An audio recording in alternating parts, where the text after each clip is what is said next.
Bismillahirrahmanirrahim.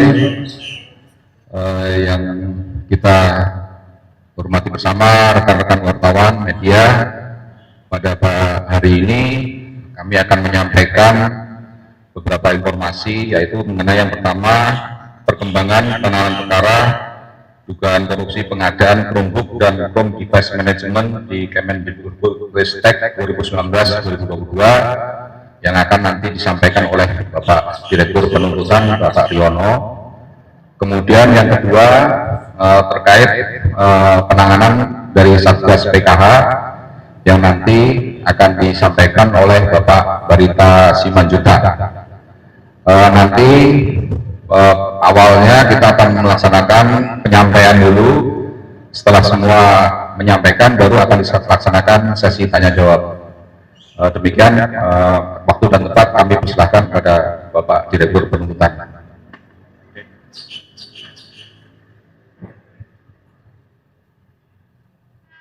Assalamualaikum warahmatullahi wabarakatuh. Selamat sore dan salam sejahtera untuk kita semua yang saya hormati rekan-rekan media. Terima kasih sudah hadir pada sore hari ini. Pada kesempatan ini kami ingin menyampaikan perkembangan signifikan dalam penanganan perkara dugaan tindak pidana korupsi terkait program digitalisasi pendidikan di Kementerian Pendidikan, Kebudayaan, Riset, dan Teknologi atau disingkat Kemendikbudristek Republik Indonesia. Sebagaimana diketahui, perkara ini terkait dengan pengadaan perangkat teknologi informasi dan komunikasi berupa Chromebook serta Chrome Device Management atau CDM yang dilaksanakan pada tahun 2019 sampai dengan tahun 2022. Dari hasil penyidikan, penyidik telah menemukan sejumlah alat bukti yang menguatkan peran masing-masing tersangka.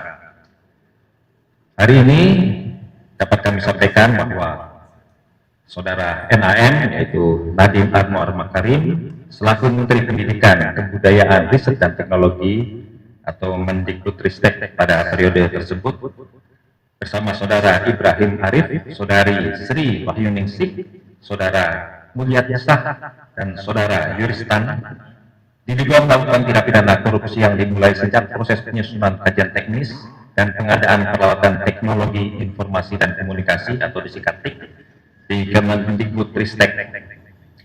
Hasil penyidikan mengungkap bahwa Saudara Nadiem Anwar Makarim diduga memerintahkan perubahan hasil kajian tim teknis. Awalnya tim teknis telah melaporkan atau menyampaikan ke Saudara Nadiem Anwar Makarim sebagai Mendikbudristek bahwa spesifikasi teknis pengadaan peralatan teknologi informasi dan komunikasi tahun 2020 tidak boleh mengarah pada sistem operasi tertentu. Namun kajian tersebut kemudian diperintahkan untuk diubah agar merekomendasikan khusus penggunaan Chrome OS sehingga mengarah langsung pada pengadaan Chromebook. Perlu diketahui bahwa pada tahun 2018 Kemendikbud pernah melakukan pengadaan Chromebook dengan sistem operasi Chrome dan penerapannya dinilai gagal. Namun pengadaan serupa kembali dilakukan pada tahun 2020 sampai dengan 2022 tanpa dasar teknis yang objektif. Tindakan tersebut bukan hanya mengarahkan proses pengadaan kepada produk tertentu, tetapi juga telah secara melawan hukum menguntungkan berbagai pihak, baik di lingkungan Kementerian Pendidikan, Kebudayaan, Riset, dan Teknologi maupun penyedia barang dan jasa.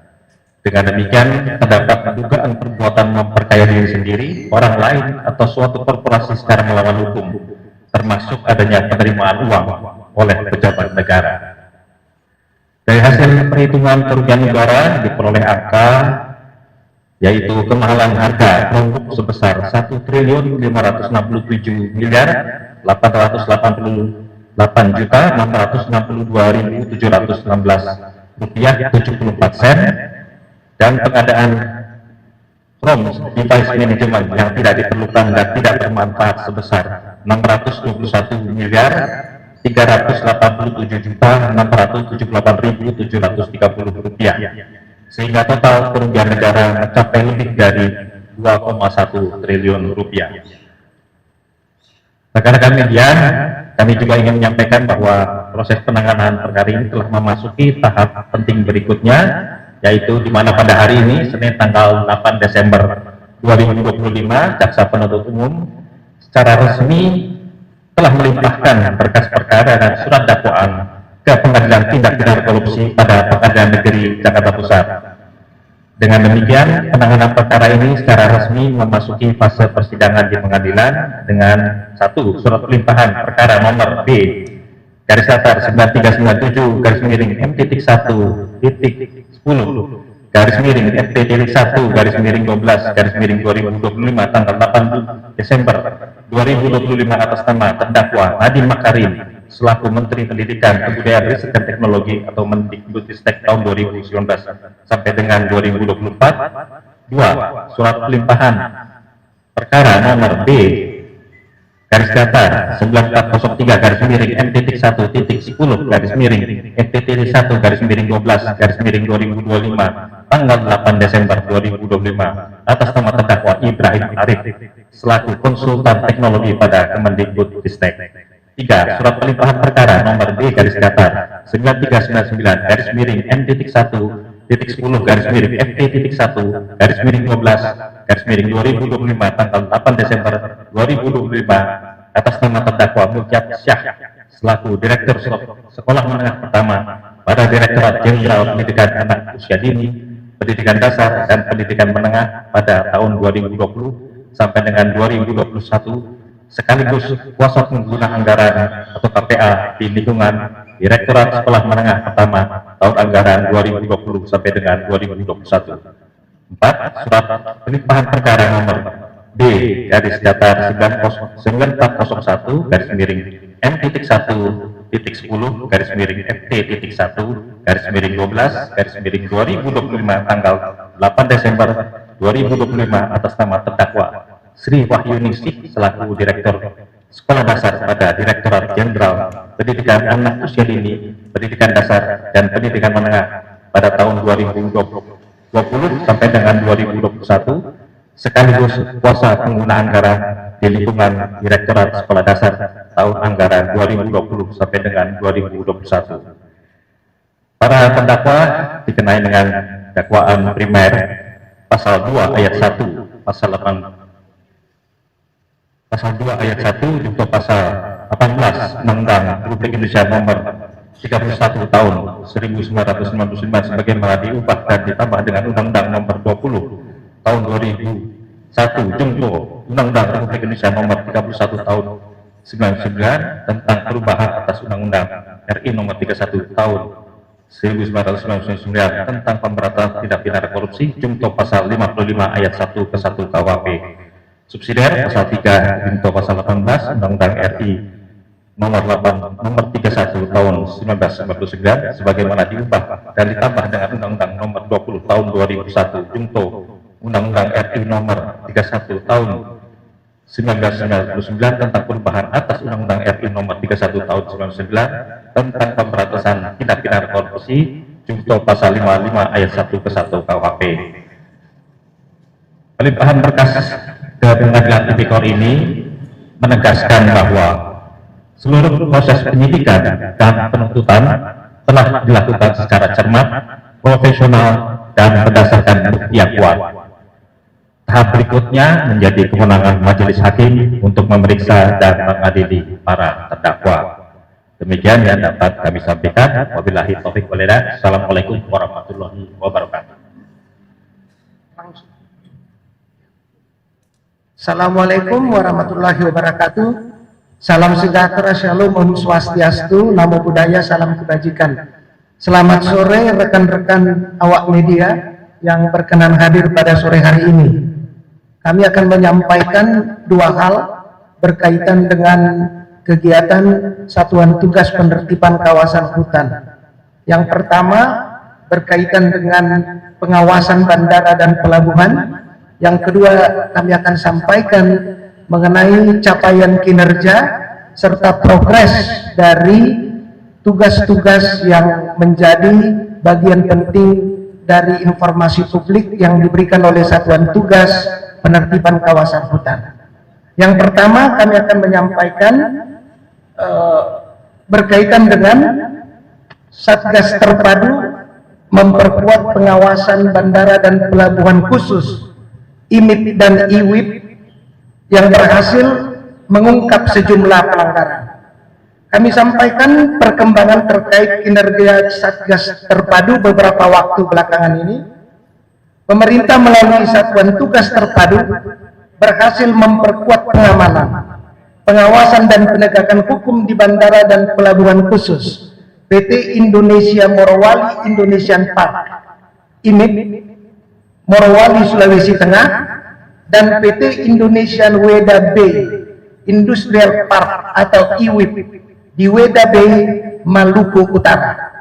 Sejak dilaksanakannya alih komando dan pengendalian bandara dan pelabuhan khusus PT IMIP Morowali dan PT IWIP Weda Bay pada 21 November 2025, sejumlah pelanggaran strategis berhasil diungkap, termasuk penangkapan 2 kapal penyangkut nikel ore ilegal oleh TNI Angkatan Laut pada 25 November 2025 di perairan Mandiodo, Konawe Utara, Sulawesi Tenggara.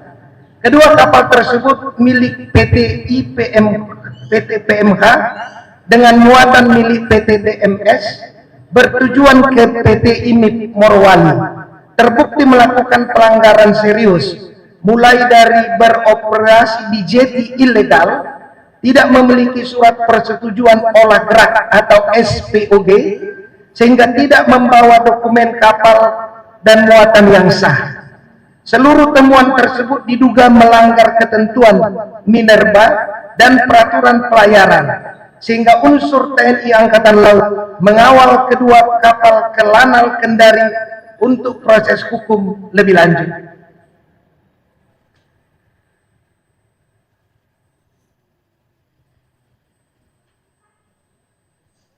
Selain itu, pada 5 Desember 2025, personel Kopasgat TNI Angkatan Udara yang tergabung dalam Satgas Terpadu di Bandara Khusus PT IWIP Weda Bay berhasil menggagalkan upaya penyelundupan bahan mineral oleh seorang WNA berinisial MY. Pelaku kedapatan membawa 5 pek serbuk nikel campuran dan 4 pek serbuk nikel murni melalui pesawat Super Airjet Weda Bay ke Manado. Penangkapan WNA tersebut menjadi bukti pentingnya efektivitas penempatan Satgas Terpadu, mengingat bandara tersebut sebelumnya tidak dilengkapi perangkat pemerintahan wajib untuk pengawasan lalu lintas orang dan barang. Oleh karena itu, Satgas Terpadu yang terdiri dari unsur bea cukai, imigrasi, karantina ikan hewan tumbuhan, karantina kesehatan, BMKG, Airnav Indonesia, APSEC, TNI Polri, dan Kejaksaan akan terus memperketat pengawasan di seluruh bandara dan pelabuhan khusus untuk memastikan seluruh aktivitas penerbangan, pelayaran, dan pergerakan logistik mematuhi ketentuan hukum serta mencegah kegiatan ilegal yang berpotensi merugikan negara. Menteri Pertahanan Bapak Safri Samsudin dalam peninjauan latihan TNI di Morowali pekan lalu telah menyoroti adanya anomali regulasi yang membuka celah kerawanan terhadap kedaulatan ekonomi nasional. Beliau menegaskan perlunya deregulasi serta penguatan pembangunan kekuatan pertahanan di titik-titik industri strategis. Negara tidak akan berhenti menindak kegiatan ilegal yang merugikan kekayaan nasional, termasuk kasus pertambangan ilegal di Bangka, Morowali, maupun Weda Bay. Tegas pesan dari Menteri Pertahanan. Pemerintah memastikan Satgas Terpadu akan terus memperketat pengawasan lalu lintas orang, barang, dan logistik di seluruh bandara dan pelabuhan khusus. Langkah ini menjadi bagian dari komitmen negara untuk menjaga kedaulatan ekonomi, menutup ruang penyelundupan, serta memastikan seluruh aktivitas industri berjalan sesuai ketentuan hukum serta kepentingan nasional. Demikian yang dapat kami sampaikan menyangkut 2 kegiatan Satgas penertiban kawasan hutan pada minggu lalu. Yang kedua, izinkan kami menyampaikan update data ya yang berkaitan dengan kinerja dari Satuan Tugas Penertiban Kawasan Hutan. Per 8 Desember, total Satgas Penertiban Kawasan Hutan ya total penguasaan sudah mencapai 3.761.467,31 hektar dengan beberapa tahapan yang telah dilakukan. Ada 4 tahapan dari mulai Januari 2025 sampai dengan sekarang. Jadi total penguasaan telah mencapai 3.761.467,31 hektar. Yang kedua, Satgas telah menyerahkan untuk Agrinas Palma Nusantara yang telah diserahkan 1.504.625,21 hektar. Ini juga telah dilakukan dalam beberapa tahapan. Kemudian telah diserahkan ke Kementerian Lingkungan Hidup, yaitu Taman Nasional Tesonilo, sejumlah luas 81.793 hektar. Sisa penguasaan yang belum diserahkan itu ada 2.185.049,10 hektar yang terdiri dari beberapa klasifikasi, yaitu lahan sawit teridentifikasi 356.233,17 hektar dan sudah dilakukan verifikasi pencocokan seluas 341.329,35 hektar dan proses yang sedang diverifikasi 14.903,82 hektar yang masuk kategori taman nasional. Dalam proses verifikasi 874.720,41 hektar, hutan tanaman industri 761.795,20 hektar, sudah diverifikasi 200.626,68 hektar, dan proses verifikasi 561.168,52 hektar, disertai dengan kewajiban plasma senilai 192.300,32 hektar sedang dalam proses verifikasi. Itu untuk yang berkaitan dengan penguasaan lahan yang tadi. Kemudian untuk kaitan tambang, nah telah berhasil diidentifikasi ada 198 titik 5.342,58 hektar di 3 provinsi, ya, Sulawesi Tenggara, Sulawesi Tengah, Maluku Utara, jumlahnya 198 titik dengan luasan 5.342,58 hektar. Dari hasil verifikasi tersebut, ya, kemudian ada 115 PT yang seluas 13.295,65 hektar di 12 provinsi dan 28 kabupaten yang bersifat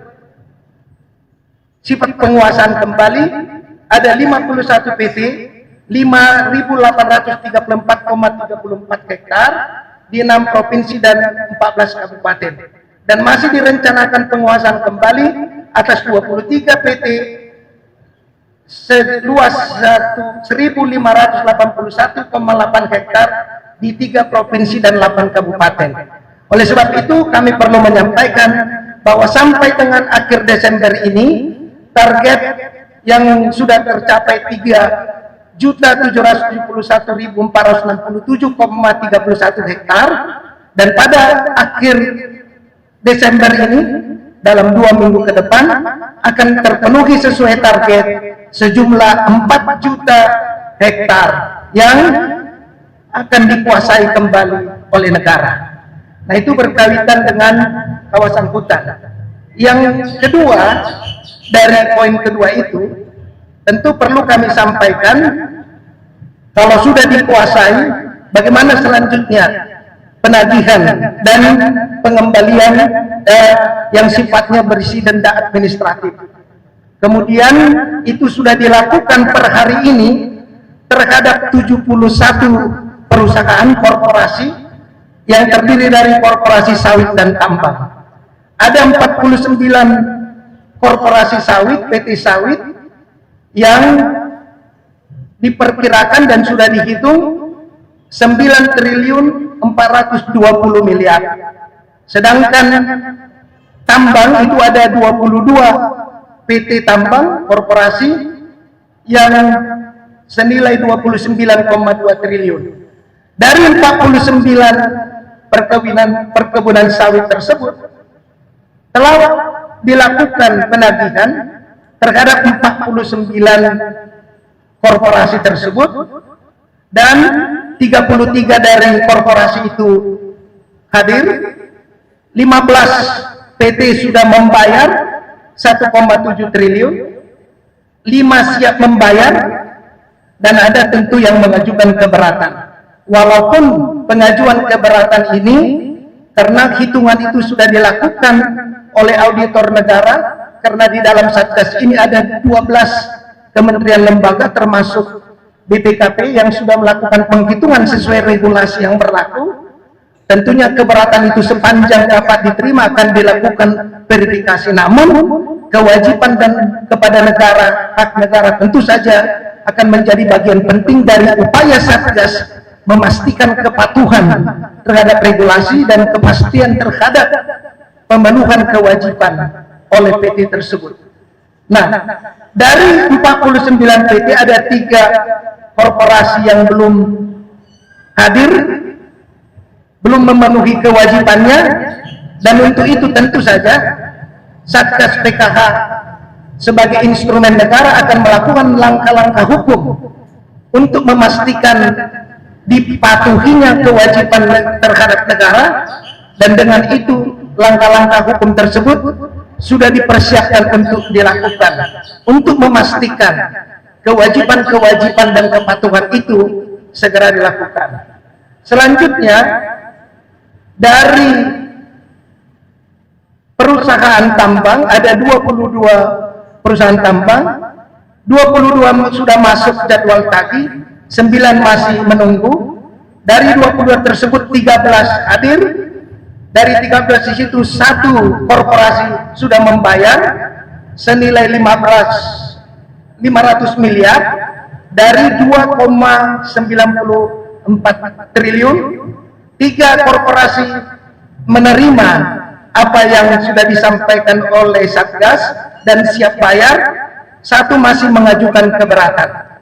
Dan untuk korporasi yang mengajukan keberatan ini, Satgas memberikan ruang untuk dialog, tetapi tentu saja karena Satgas bekerja sesuai dengan ketentuan regulasi yang ketat, maka Satgas juga memastikan hak dan kewajiban kepada negara menjadi bagian penting dari semua proses yang berjalan dalam tugas dan kewenangan Satgas dimaksud.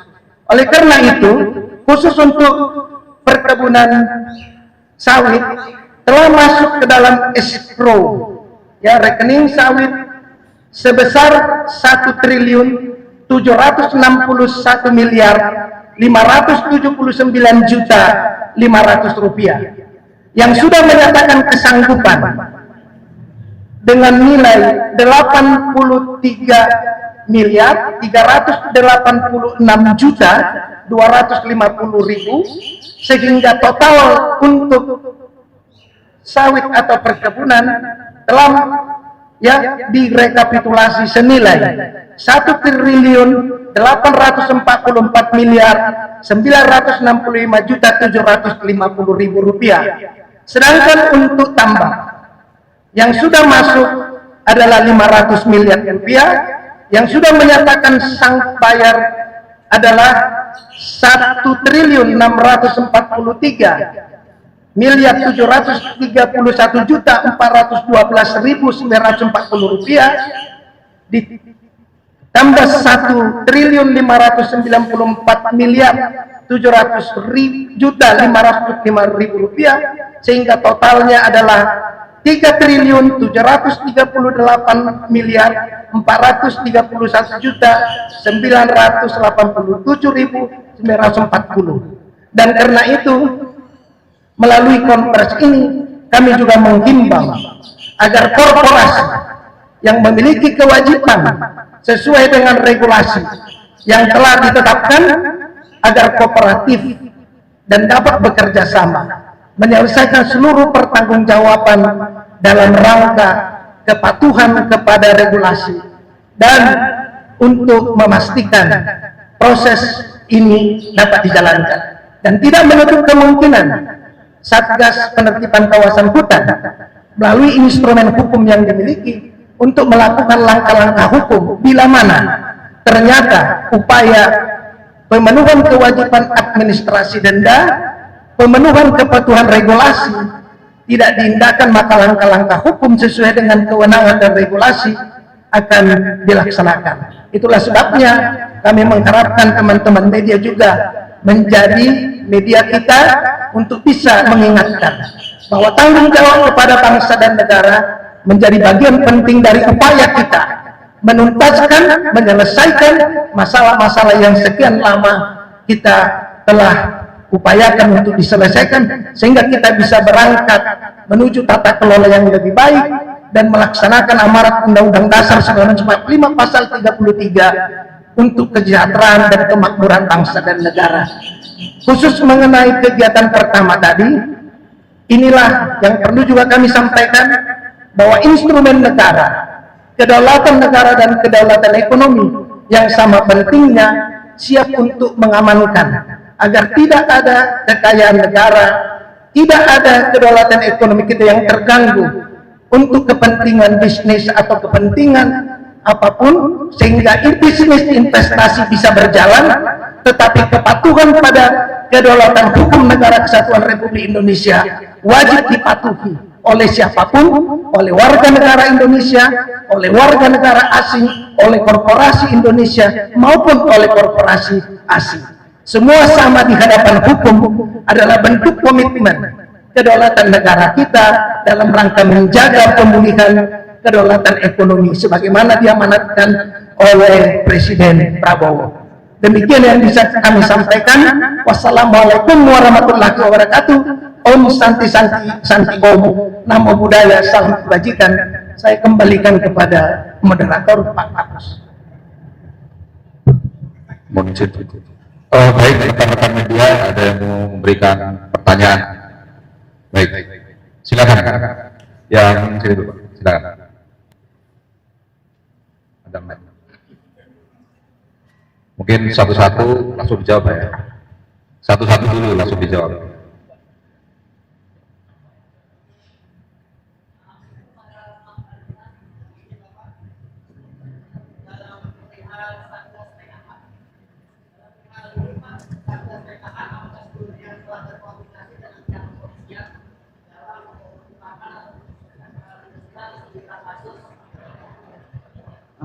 Ya, terkait dengan Satgas PKH, Baritas Menjutak mohon izin, apakah dari Satgas PKH sebelumnya telah berkoordinasi Pak dengan pihak kepolisian atau Polri dalam pengusutan sejumlah kasus, terlebih mungkin pembakaran liar atau penebangan ilegal yang mana terjadi di mungkin di Pulau Sumatera ataupun di beberapa pulau-pulau besar di Indonesia. Terima kasih Bapak.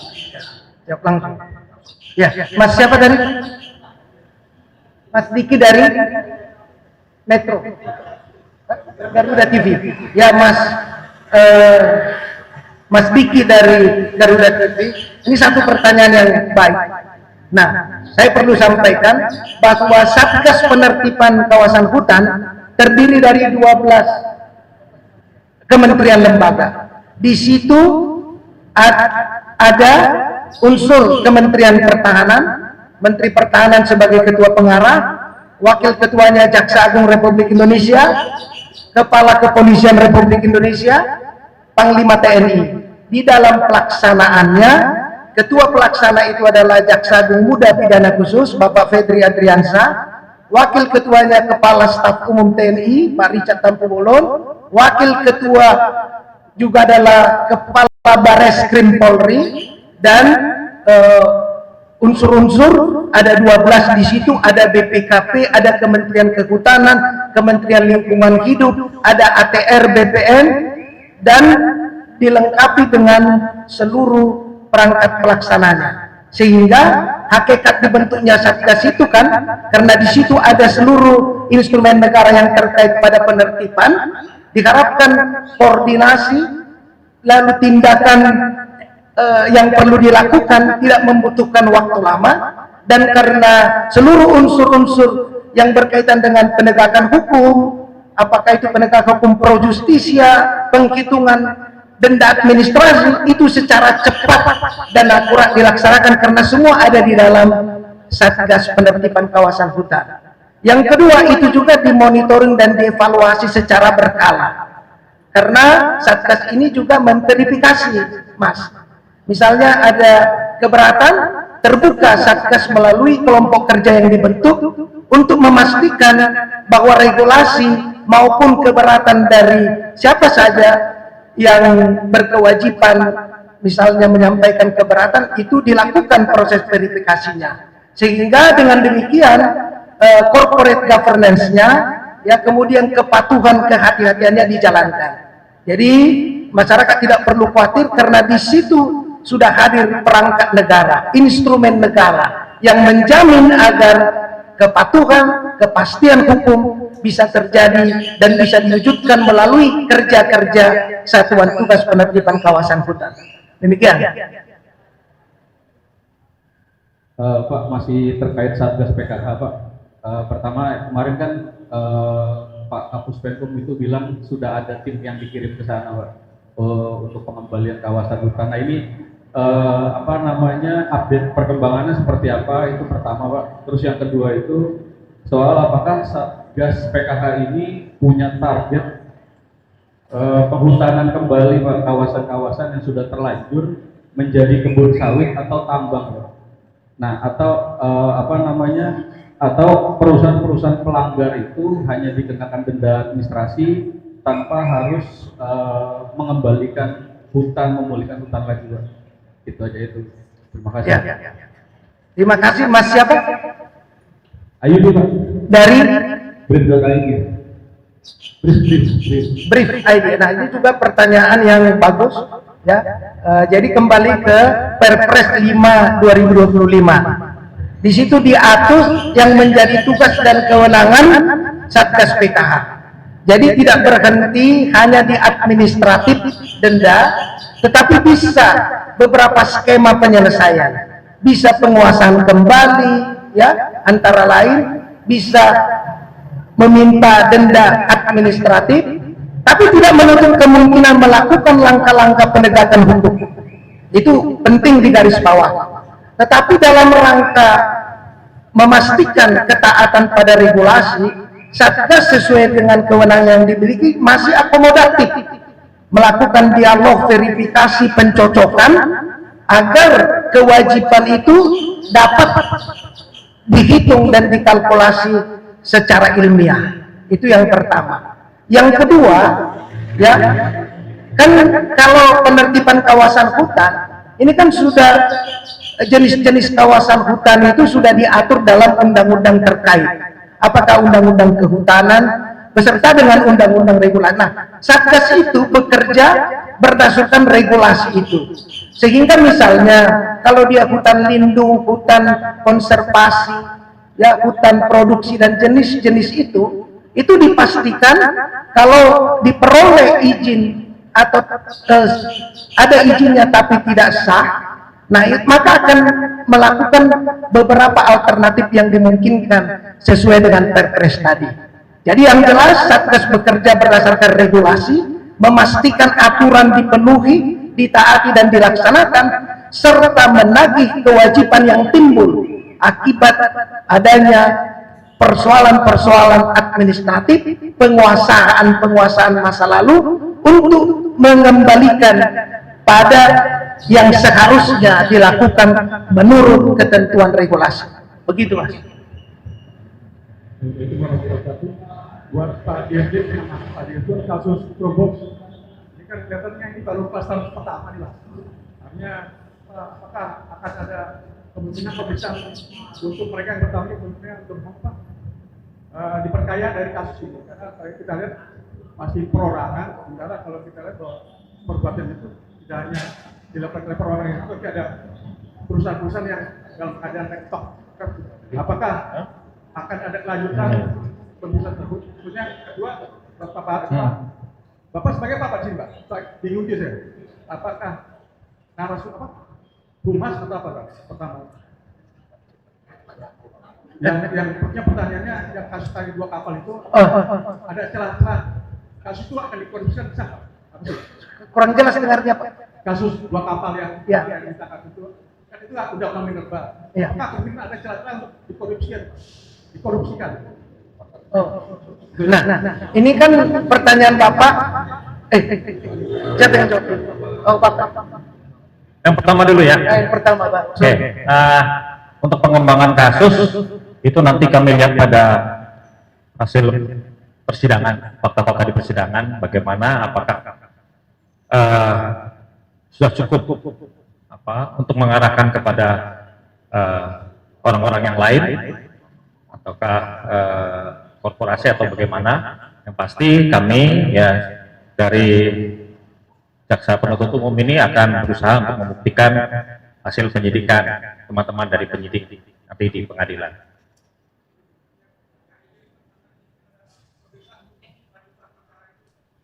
Ya nanti kami lihat aja. Kami lihat dari hasil pemeriksaan di persidangan ya, melihat pada alat-alat bukti yang ada, kami akan memperdalam di persidangan sejauh mana ya terlihat di situ ada keterlibatan yang lain, apakah korporasi atau orang. Ya, Pak Didi kan independen ya Pak ya. Dia sudah kenal ini. Memang pertanyaan Pak Didi sudah agak berat-berat, tapi bukan berarti nggak bisa dijawab. Nah, Pak Didi, ini kan baru langkah awal penertiban. Ketika terjadi satu dugaan tindak pidana, dilakukan pemeriksaan awal. Itulah yang saya sampaikan tadi di 2 kegiatan yang ada di Bandara Iwip dan di IMIP. Nah, selanjutnya nanti tentu saja Satgas akan melakukan pengecekan, pemeriksaan awal, apakah ada indikasi pidana, apakah ada indikasi pelanggaran hukum, apakah ada indikasi tindak pidana korupsi dan segala macam. Itu tentu bagian yang akan didalami dan dipastikan melalui serangkaian pemeriksaan. Tapi apapun itu, satu pesan pentingnya, bahwa kita tidak boleh memberi ruang sekecil apapun pada praktek-praktek yang mengganggu kedaulatan ekonomi dan kedaulatan negara untuk kita jaga dan kita pertahankan. Nah, dari 2 kegiatan itu di bandara tadi dan di IMIP tadi sudah menjadi satu konfirmasi bahwa kita tidak boleh lengah, seluruh instrumen negara harus hadir menjaga dan mengamankan kekayaan negara kita dengan proses hukum dan kepatuhan pada regulasi yang sudah ada. Itulah yang sekarang sedang berjalan. Jadi apabila nanti ditemukan indikasi pidana, tindak pidana korupsi terbuka karena kita punya undang-undang, negara kita negara hukum, nanti tim yang melakukan pemeriksaan akan bisa menyimpulkan ke arah mana proses yang akan dilakukan selanjutnya. Demikian. Selamat sore Bapak-Bapak, saya Bernadette, wartawan dari kantor Berita Leader. Semoga suara saya cukup jelas. Pak, mau tanya, saya mau konfirmasi beberapa data. Pertama, mengenai target penguasaan lahan 4 juta hektar di akhir tahun. Itu 4 juta hektar apakah hanya perkebunan kelapa sawit atau termasuk dengan tambang dan KTI?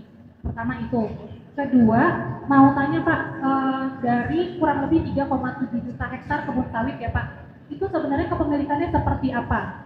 Perusahaan yang memiliki itu ada berapa banyak perusahaan, ada berapa banyak petani, berapa banyak koperasi. Kemudian kalau tadi Bapak bilang dari sawit itu dendanya sekitar 9,4 triliun, betul ya Pak ya, dari 49 perusahaan denda administratif untuk sawit. Kalau melihat total lahan yang sudah dikuasai 3,7 juta hektar, kenapa dendanya baru 9 triliun ya Pak? Kayaknya masih kecil ya dibanding dengan luas yang dikuasai gitu. Sementara tadi untuk tambang aja 22 perusahaan dendanya kalau nggak salah 22 triliun. Kok bisa jauh, sementara lahan dikuasai untuk sawit itu jauh lebih besar daripada tambang. Itu kalau boleh tolong dijelaskan Pak.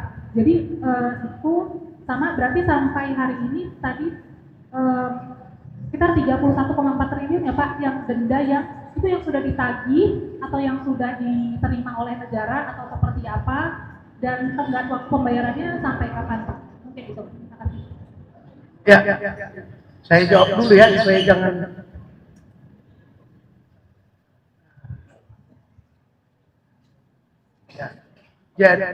Jadi ini kan penghitungan denda administratif itu juga dilakukan oleh auditor negara BPKP dengan kalkulasi serta norma penghitungan yang jelas. Itu yang pertama. Memang untuk ketentuan ini, kalau untuk sawit kan sudah ditentukan 25 juta per hektar per tahun ya, sehingga ketemu angka itu.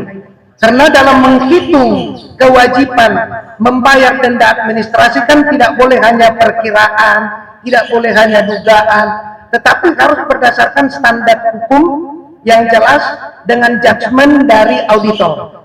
Nah itulah angka yang muncul. Itulah sebabnya tadi kalau kembali ke pertanyaan, inilah bentuk fleksibilitas dan pengertian negara kepada para korporasi untuk dipenuhi kewajibannya. Tentu ada tenggang waktu, dalam waktu 30 hari.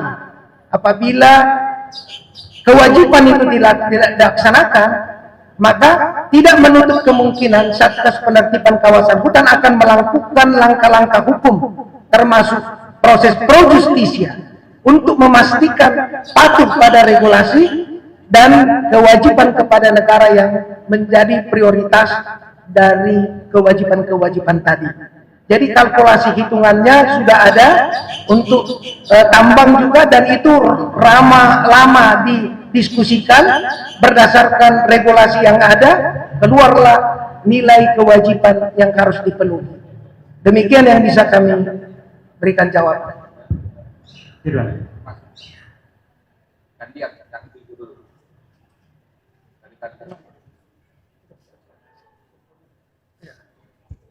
Selamat sore Bapak-Bapak sekalian, saya Rahel dari Kompas.com.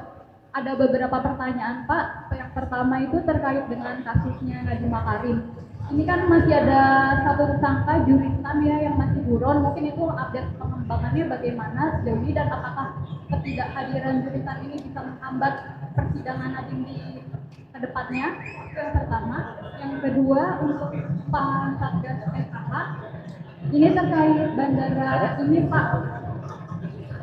Kan kalau tidak salah ya Pak, Satgas PKH pernah mengumumkan bahwa bandara IWIP tersebut tidak memiliki standar minimal perangkat negara, dan kalau nggak salah juga bandara itu sudah beroperasi sejak 2020. Nah ini mungkin terkait hal ini, apa mungkin langkah tegas dari Satgas PKH, dan apakah ada upaya mungkin untuk memeriksa atau memberi sanksi terhadap pemilik bandara tersebut. Nah satu lagi Pak, masih terkait Satgas PKH, ini terkait banjir di Sumatera yang disebut karena kerusakan hutan. Kementerian Kehutanan kan sudah, kalau tidak salah, sudah menyegel 7 subjek hukum yang terkait dengan pengerusakan hutan di Sumatera. Nah terkait ini mungkin apakah ada koordinasi juga ke Satgas PKH, dan bagaimana juga nanti tindak lanjutnya dari Satgas PKH soal 7 subjek hukum yang sudah disegel oleh Kementerian Kehutanan tersebut. Terima kasih Pak. Ya, terkait dengan pelimpahan perkara atas nama Nadiem Makarim dan kawan-kawan, Jaksa Penuntut Umum hari ini telah melimpahkan 4 berkas perkara. Ya, memang satu pelaku di luar yang kami limpahkan hari ini itu masih berstatus buron. Ya, belum kami temukan. Ya, penyidik belum menemukan yang bersangkutan sehingga belum bisa dilakukan penyelesaian penyidikan, tetapi dari jaksa penuntut umum melihat bahwa 4 tersangka yang hari ini dilimpahkan dan 1 sebagai terdakwa sudah memenuhi alat bukti dan dapat dibuktikan dengan secara meyakinkan nanti di pengadilan, tidak akan terpengaruh dengan ketiadaan 1 orang pelaku yang berstatus buron tersebut. Ya. Terima kasih Mbak. Siapa tadi?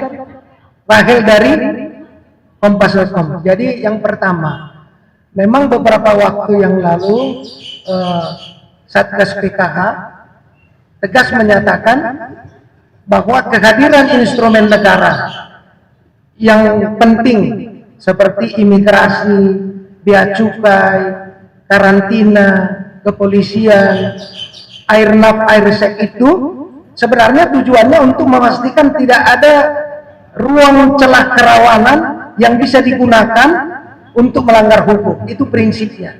Tentu saja kita tidak mundur ke belakang.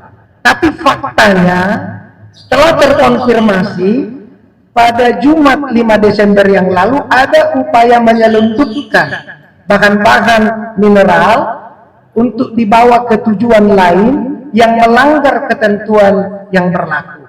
Dari sini kita bisa melihat bahwa tidak ada ruang kompromi bagi masalah yang berkaitan dengan hadirnya, apakah itu pelabuhan udara khusus, karena di situ ya banyak sekali hal-hal yang perlu dijaga ya. Jadi itu konfirmasinya. Jadi kedepannya oleh Satgas PKH, Menteri Pertahanan telah menegaskan bahwa Satgas PKH ini adalah menjaga, melindungi ya. Jadi itu harus dipahami. Melindungi dan menjaga dasarnya apa? Kepatuhan pada semua aturan hukum yang wajib ditaati bagi siapapun di negara Kesatuan Republik Indonesia. Semua sama di hadapan hukum. Pemberlakuan hukum itulah wujud dari kedaulatan negara dan kedaulatan ekonomi kita yang dapat kita pertahankan dengan cara-cara yang menurut hukum diberikan kewenangan. Lalu yang kedua, saya kira rekan-rekan media bisa melihat secara jelas betapa pentingnya kita menertibkan kawasan hutan. Bencana yang membuat air mata bercucuran justru karena potensi kekayaan alam kita dikelola secara serampangan mengakibatkan kerugian yang besar.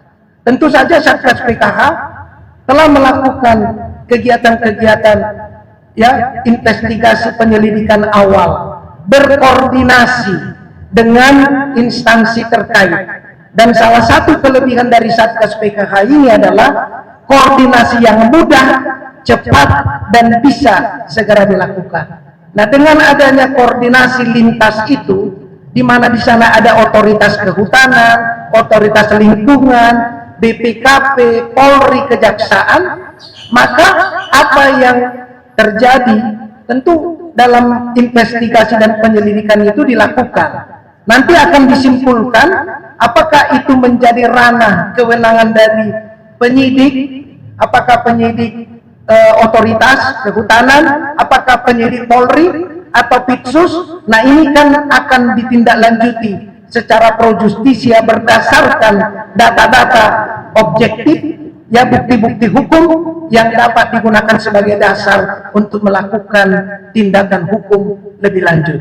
Tetapi kemarin Jaksa Agung sudah menyampaikan bahwa negara tidak tinggal diam, akan melakukan fungsi hukum terhadap apa yang mengakibatkan bencana kemarin. Dan Satgas dibentuk 2025 ya, kita bisa melihat capaiannya untuk menjaga, mengamankan kekayaan hutan kita serta menjaga untuk memastikan itu digunakan bagi kemakmuran rakyat. Saya kira itu jawaban saya. Terima kasih. Sedikit satu bang, tadi nanti bang. Oh ya, terakhir. Terakhir bang. Satu aja. Ya. Oke bang, ke Satgas. Saya pulang Ibu Negeri. Jadi Satgas untuk kawasan-kawasan yang sudah dikembalikan. Ini ada di beberapa daerah. Laporan teman-teman kita dari wartawan daerah, khususnya di Bengkulu, Jambi, itu ada perguruan-perguruan besar atau satgas. Kemudian ke depan apakah ada lagi proses ke depan untuk menyentuh perguruan-perguruan yang memang sampai hari ini belum tersentuh, atau ada pengecualian kebun-kebun tertentu yang sudah masuk kawasan. Yang kedua, di samping kita konsentrasi pengembalian ke kawasan, apakah ada juga strategi konkret untuk pencegahan? Kemungkinan ke depan ada upaya atau langkah-langkah pengusaha-pengusaha yang nakal menuju ke kawasan. Terima kasih. Ya. Oh iya. Ya. Ini kan PTIB kan udah banyak tuh indikasinya tuh. Kalau di Halmahera bahkan ada pencemaran danau, merkuri segala macam, bahkan ada yang meninggal. Nah itu konkretnya tuh PTIB, kalau PTIB kan bisa didepak kan. Maksud saya bisa untuk operasionalnya, dia bukan cuma bayar denda, pidana juga, tapi untuk operasional aja kita ambil alih, itu aja. Ya, terima kasih. Ini pertanyaan akhir makin panas, tapi saya kira dari Pak siapa tadi? Ya, yang pertama prinsipnya adalah hak rakyat, hak masyarakat kecil itu tidak akan terganggu. Yang ditertibkan dalam Satgas PKH adalah orang atau korporasi yang mengelola tanpa izin, ilegal, atau mendapatkan izin itu tapi dengan cara melanggar hukum. Di dalam perpresnya jelas. Yang kedua, Satgas bekerja berdasarkan regulasi, berdasarkan aturan, undang-undang kehutanan, undang-undang pertambangan mineral. Jadi tidak bisa lari dari situ. Karena tugas Satgas adalah menertibkan.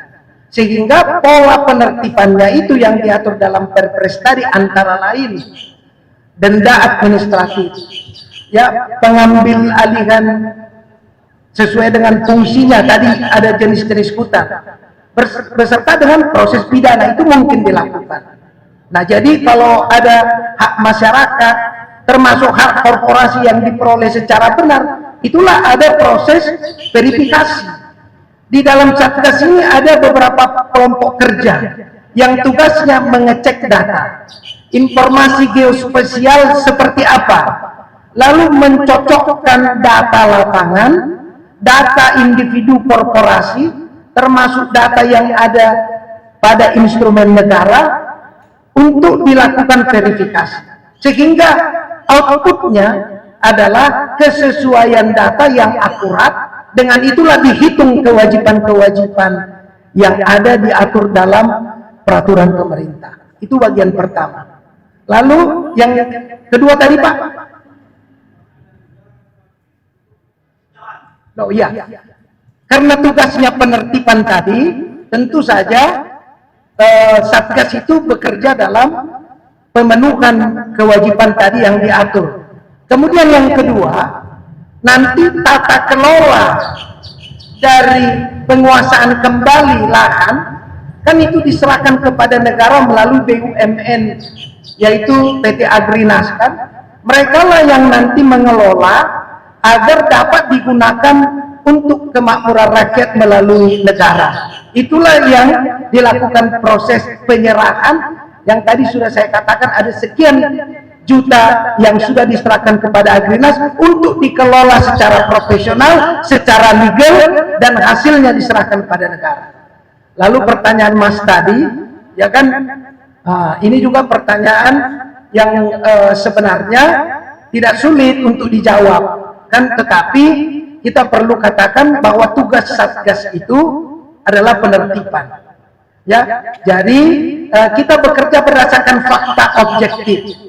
Nanti kita akan menyerahkan temuan-temuan yang diperoleh Satgas melalui tugas-tugas itu kepada institusi yang punya kewenangan untuk menindaklanjutinya. Jadi ini penting supaya kita bisa memahami kerja Satgas itu penertiban. Penertiban itu menyangkut permintaan untuk dipenuhi kepatuhan, kewajiban membayar administrasi, penguasaan kembali termasuk proses pidana. Saya kira demikian. Terima kasih. Baik, cukup rekan-rekan media, mungkin cukup sekian waktu dan tempat yang sudah dipersiapkan. Apabila nanti masih ada pertanyaan, kita akan ada saluran khusus kita di Puspenkum. Terima kasih. Wassalamualaikum warahmatullahi wabarakatuh.